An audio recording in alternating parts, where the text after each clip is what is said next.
Si tu arrives jusqu'ici, c'est que tu as regardé les leçons, que tu as fait le petit exercice d'entraînement et l'exercice d'application. Donc, on va regarder ensemble la correction pour ce petit exercice. Peut-être que ça pourra t'éclairer s'il y a des choses qui ne sont pas encore très claires pour toi. Alors, première phrase. Cette année, la récolte des fraises est abondante. On va avoir deux questions à se poser. D'accord? Pour savoir si c'est un adjectif qualificatif qui est épithète ou alors attribut du sujet. Si tu regardes bien la leçon, pour qu'il soit épithète, l'adjectif doit être à côté du nom. Donc soit devant, soit derrière. D'accord? On a pu voir dans les petites vidéos du début qu'on peut aussi le supprimer sans que ça enlève totalement le sens. Donc, cette année, la récolte des fraises est abondante. Est-ce qu'on peut le supprimer? Cette année, la récolte des fraises est. Là, on voit que c'est pas possible. On voit en plus que abondante n'est pas collé au nom. Il est après un verbe. Qui plus est, le verbe être, qui fait partie de la liste des verbes d'état. Donc, cette année, la récolte de fraises est abondante. On a la présence d'un verbe d'état qui sépare le sujet de l'adjectif, pardon. Parce que qu'est-ce qui est abondant? C'est la récolte de fraises. D'accord? La récolte de fraises séparée d'abondante par un verbe d'état, c'est donc un attribut du sujet. Abondante, pardon. On pourrait imaginer transformer cette phrase pour qu'abondante devienne un épithète. Par exemple, si j'écris l'abondante récolte de fraises de cette année, voilà, il y a une fin de phrase.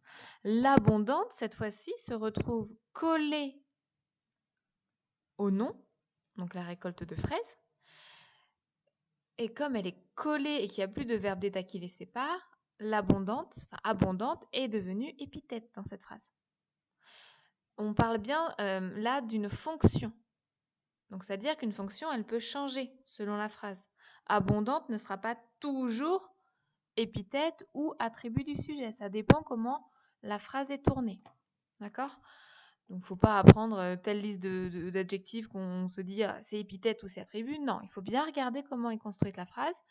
S'il y a un verbe qui sépare le sujet de l'adjectif qualificatif et s'il n'y a pas de verbe qu'on peut supprimer, on pense que c'est épithète.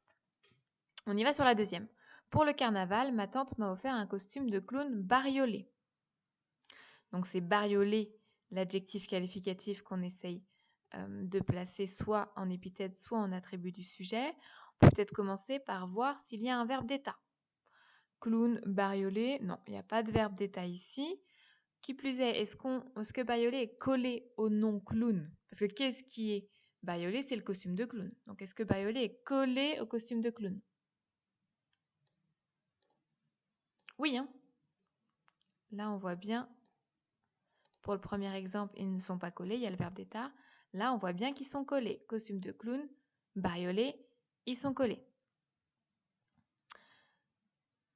Ils sont collés. En plus, on pourrait imaginer enlever bariolé sans que ça enlève toute la phrase. Pour le carnaval, ma tante m'a offert un costume de clown. On manque un petit peu de précision, mais c'est totalement compréhensible. Bariolé se retrouve donc du côté épithète. J'ai acheté un documentaire qui semble passionnant. Passionnant. Qu'est-ce qui est passionnant? C'est le documentaire. Ok. Oula, ne serait-ce pas un verbe d'état? Sembler, paraître, être, devenir, tous ces verbes qui peuvent être remplacés par être. On peut dire j'ai acheté un document qui est passionnant. Ça a du sens. D'accord? Donc tous ces petits verbes qui peuvent être remplacés par être, on appelle ça des verbes d'état. Je vous mettrai la liste sur le site. J'ai acheté un documentaire qui semble passionnant, verbe d'état sembler. Donc on voit bien que l'adjectif qualificatif, il est éloigné du nom qu'il qualifie. Passionnant est donc attribut du sujet. Dernière phrase. Le maître a tracé des figures géométriques compliquées au tableau. Qu'est-ce qui est compliqué? Ce sont les figures géométriques. Et ben voilà, on voit bien qu'entre ce que j'ai mis en vert et l'adjectif, il n'y a absolument pas de verbe d'état, ni de verbe, ni absolument rien. Ils sont collés. Compliqué, on va voir si on peut l'enlever. Le maître a tracé des figures géométriques au tableau. On peut l'enlever. Compliqué. Et donc, un adjectif qualificatif, épithète.